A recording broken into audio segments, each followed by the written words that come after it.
My dears, gather close and listen. I have a story to tell, one that will make your heart race and your chest tighten, but also one that will teach you something you will not soon forget. This is the tale of my daughter Clara, the day she was pushed into Oakhaven Lake by her husband's family, and how my brother Elias came to turn a dark moment into a lesson none of us will ever forget. Now sit down, pour yourself a cup of tea, and listen close, because every word matters. Oakhaven was a town that seemed peaceful from the outside: white fences, apple trees, streets quiet enough that you could hear the wind whisper through the branches. But, my dears, like all quiet towns, it had its secrets, and sometimes the stillest waters had the deepest dangers. The lake there sparkled under the sun like a jewel, calm on the surface, but hiding cold currents beneath. That lake would witness a day that changed everything for our family. Clara married David after only a year of courting. Now I admit, I worried from the start.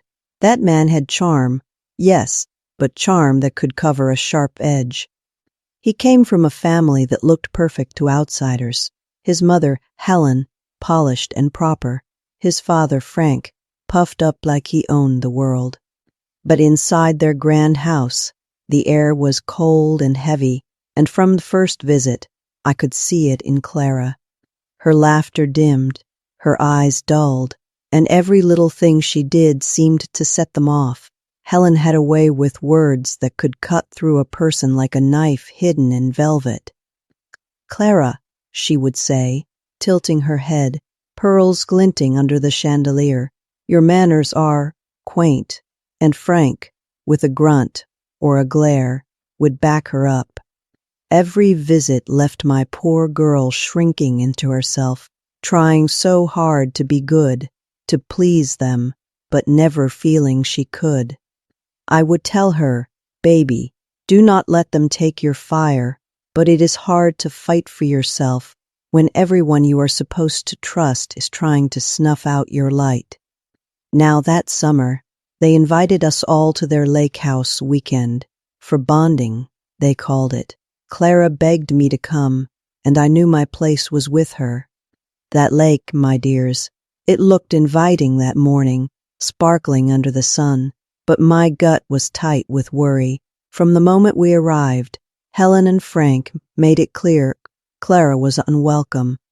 Helen critiqued her cooking, her clothes, even the way she played with little Jimmy, and David, he stood there like a statue, saying nothing. That, my dears, is worse than any words. Afternoon came, and the tension thickened. Jimmy splashed happily in the shallow water, innocent as a lamb, while Clara tried to keep him safe and herself composed. Helen lingered too close, whispering poison about how Clara was not right for their family, and then it happened quick as a flash. I saw Helen lean in, hands on Clara's shoulders. At first, it looked gentle, like she was adjusting her daughter-in-law's dress, but then, splash, Clara tumbled backward into the cold lake. The water swallowed her dress, soaked her hair, and for a moment, all I could hear was Jimmy screaming, "Mama!" My hands flew to her, pulling her out as she gasped and coughed, shivering, and Helen, oh, she laughed, saying it was just a bit of fun. David did not move, not a step, not a hand to help. He just said, "She is fine, Mama Rose. Do not make a scene." My blood boiled, my dears. That was no accident, no little mishap. That was an attempt to humiliate, to show her who was in control, and to break her spirit in front of everyone. I grabbed Clara, wrapped her in towels, whispering, "You are safe now, baby. I am here. I am never letting them do this to you again." That night, as we sat around the fire, Helen could not resist.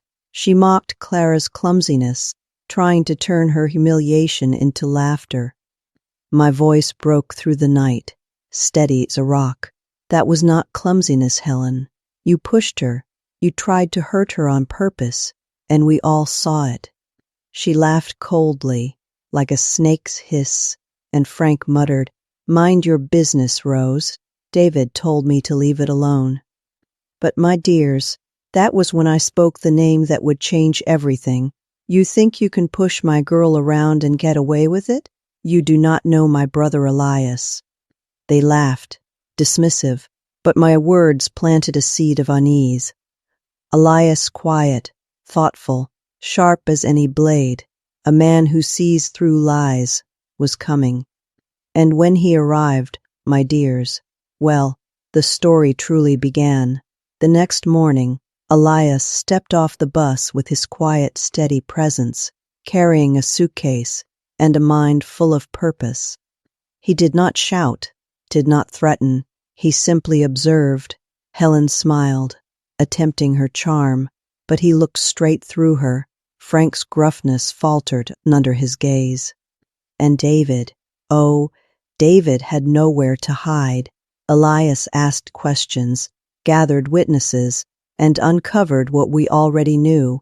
Helen and Frank had a history of pushing people down to prove power.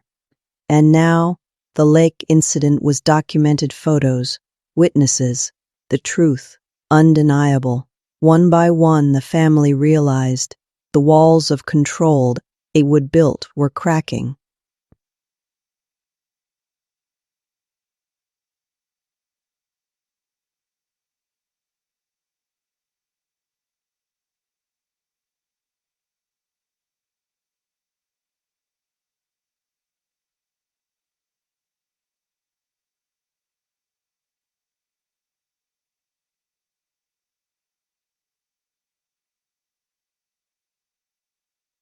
Clara, my sweet girl, for the first time stood tall. "I am done being your punching bag," she said, and that, my dears, was the moment she truly rose. Jimmy clung to her, safe in her arms. As I watched pride and relief flood through me, the lake house became a place of memory, not of fear. Divorce papers were filed, custody secured, and David and his family finally had to face the consequences of their cruelty. But Elias did not seek glory. He left quietly, letting justice take its course, leaving behind a family that could finally breathe again. And my dears, this is the lesson I want you to take to heart. Life will push you under. Cruel hands will try to drown you, and sometimes those who should protect you do not. But the truth always floats. Courage, love, and the fierce protection of those who see you for who you are will always lift you to the surface.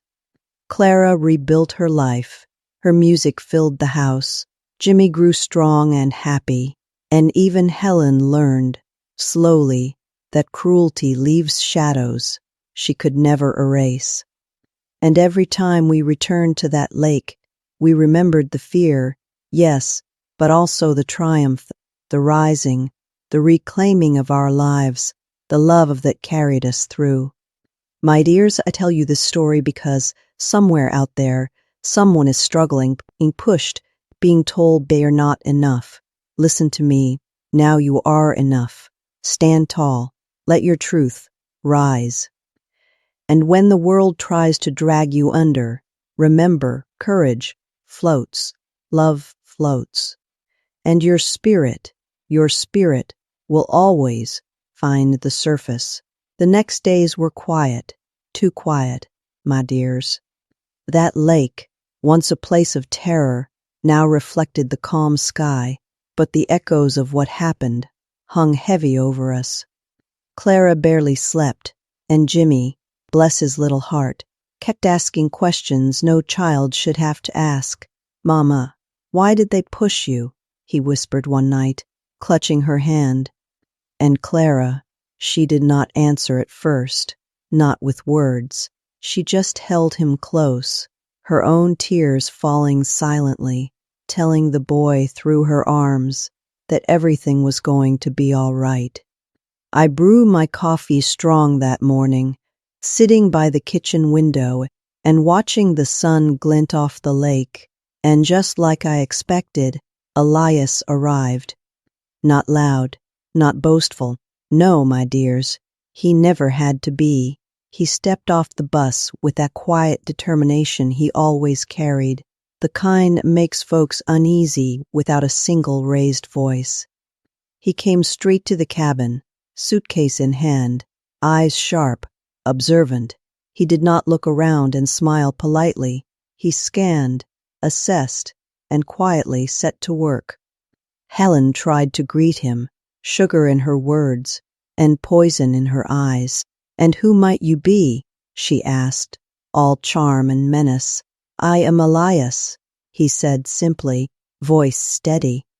"Rose's brother." And that, my dears, was enough to make the room tense. Even Frank straightened in his chair, as if a shadow had crossed his floor. Elias asked questions, carefully, softly, but the questions cut to the heart. Who saw the push? Who heard the whispers? Who noticed Clara's fear? By the end of the morning, the truth was already surfacing like a fish breaking the water. He had witnesses, photos, evidence.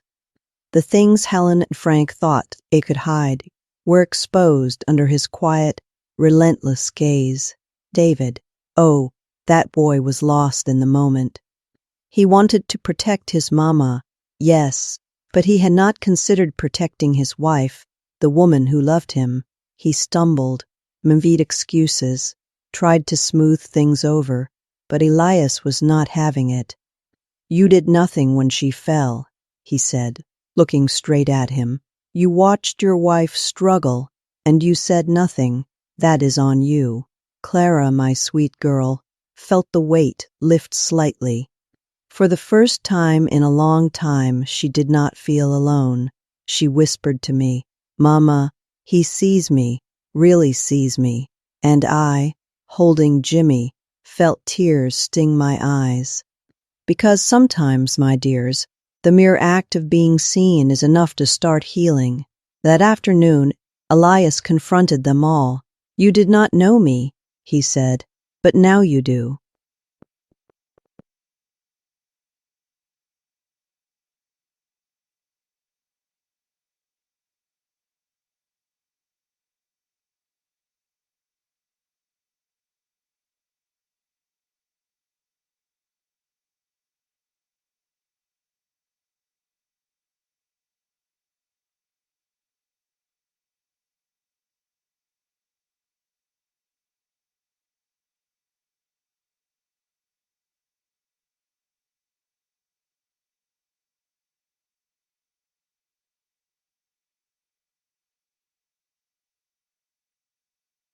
"I have got proof of what you did, and you will answer for it." Helen's face went pale. Frank muttered under his breath.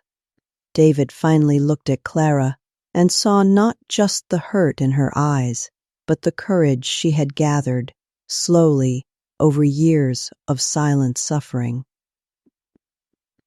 Clara spoke, her voice strong, steady, unshakable. "I am done being your punching bag. I have begged for peace. I have tried to please you, but it ends here." And my dears, in that moment, something shifted. The air seemed to lift.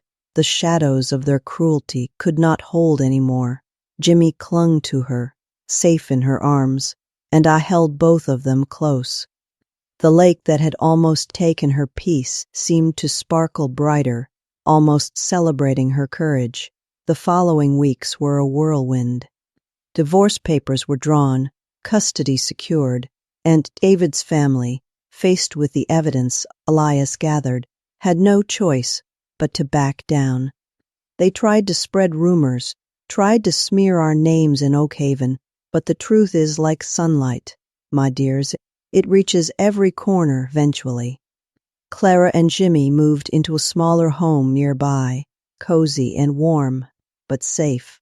And slowly, my dears, we began to breathe again. The nights were still haunted by memories of the push, but each morning brought light. Clara's laughter, once muffled and fragile, returned. Jimmy ran barefoot in the yard, teaching me how to skip stones across the lake. And sometimes I would catch Clara sitting quietly with her guitar, humming a melody I knew she had written herself, a song called "The Water Remembers." I watched her, and I understood something important. Healing is not instant. It is not a single moment. It is every small choice you make to stand, to rise, to claim your peace. And my dears, Clara chose it every single day. We visited the lake again, not to relive the terror, but to reclaim it. The boards creaked under our feet, the water lapped gently, and the sun reflected like scattered gold. Clara threw pebbles in with Jimmy, watching the ripples spread. She smiled, and I swear, my dears, the sparkle in her eyes outshone the sun itself.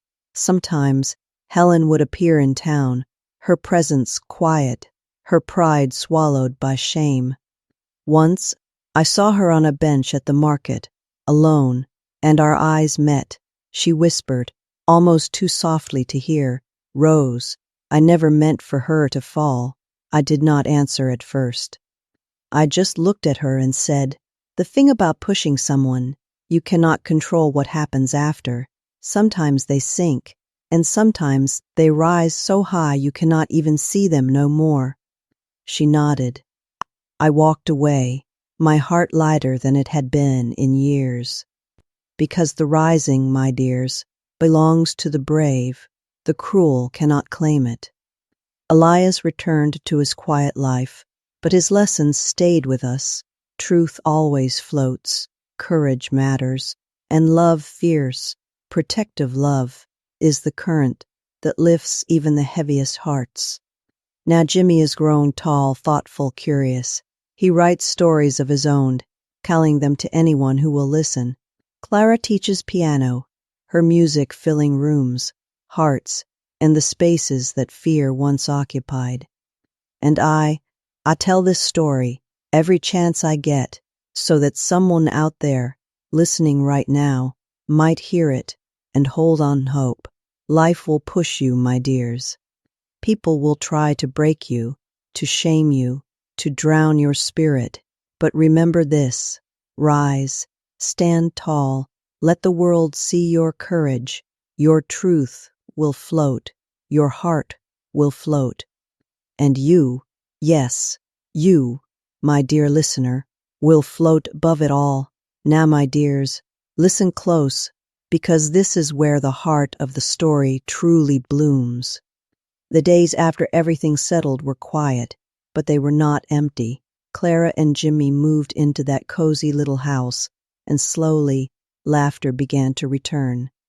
The kind of laughter that fills a home from corner to corner, making the walls forget the fear they once held. Clara spent her mornings at the piano, her fingers dancing across keys as though each note was a step out of the shadows. Jimmy would scamper in, chasing sunlight across the floors, asking a million questions about the world, and Clara answered them all, patient and loving. Sometimes I watched from the doorway, sipping my tea, and I would think, this is what survival looks like. My dears, not just breathing, but truly living again. We returned to Oakhaven Lake several times. Each visit was not about reliving pain. Oh no, it was about reclaiming our story. Clara would stand at the edge, Jimmy in her arms, throwing pebbles into the water. Each ripple felt like a small victory, like the lake itself was bowing in respect to the courage it had once tested. And let me tell you, my dears, those memories never fully leave you. There were nights when Clara would wake, eyes wide, whispering, "Mama, the water, it is cold." I would hold her, reassure her, and slowly she learned that the lake was no longer her enemy. It was a reminder of how strong she had become. Elias, bless him, never sought praise. He returned to his quiet life, but his presence lingered. The lessons he taught were stitched into every day: courage, truth, and love that refuses to let you sink. He believed in Clara when even she did not fully believe in herself. And that, my dears, is the power seeing someone truly seeing them when the world tries to hide them in shadows. Time passed, as it always does. Jimmy grew taller, thoughtful, curious, a little man shaped by the courage of his mother and the wisdom of his uncle. Clara's music spread through our little community. People would come to listen, some drawn to the melodies, others to the story behind them, and each time I would smile, knowing that the pain had turned into something beautiful. Helen and Frank faded from our lives. Helen, I saw once in town, sitting alone on a bench. Our eyes met. She whispered, almost too softly to hear, "Rose, I never meant for her to fall." And I, my dears, said nothing harsh. I only thought, some folks live a lifetime learning the weight of their cruelty. Sometimes the punishment of conscience is all the justice needed. Clara, my sweet girl, eventually said to me one evening, "Mama, I do not hate them anymore. I just do not care." And that feels like freedom, and oh, my heart soared. Because forgiveness is not about letting them off easy. It is about letting yourself breathe again. Evenings on the porch became our sanctuary. I would sit in my chair, cup of tea in hand, listening to Clara play softly, Jimmy asleep at her side, and sometimes I would whisper to the lake, "We remember, do not we?" The water would shimmer, catching the moonlight, and I would swear it answered not in words, but in feeling. Yes, Rose, we remember. And that, my dears, is the truth. The world will try to push you under, to make you feel small, to crush your spirit. But you, yes, you, have the choice to rise. Your truth will float, your courage will float, and love, fierce, stubborn, protective love, will lift you higher than the darkest currents ever could. Now remember this, life will test you, my darlings. People will try to take your peace. They may shove you into cold water and laugh at your struggle. But you, child, you are stronger than their cruelty. Stand tall, speak your truth, protect those you love, and when you feel the weight of it all, breathe, let your spirit rise, watch it float. Let the world see you alive, unbroken, radiant. Clara, Jimmy, Elias, and I, we survived. We learned. We rose. And my dears, that is why I tell this story. Not for the fear, not for the pain, but for the courage, the love, the triumph that no darkness can ever fully steal. So next time you feel yourself being pushed, when the waters rise and the world seems ready to swallow you, remember what my brother taught us and what my daughter lived. The truth always floats, the brave always rise, and the heart that refuses to sink will always find the surface. And that, my dears, is the story of Oakhaven Lake, of Clara, Jimmy, Elias, and of a stubborn old woman who refuses to let fear silence her. Remember it, carry it, and pass it on, so no one ever feels alone in the dark. God bless you, my dears. Keep your hearts brave, your spirits strong, and always, always remember to rise.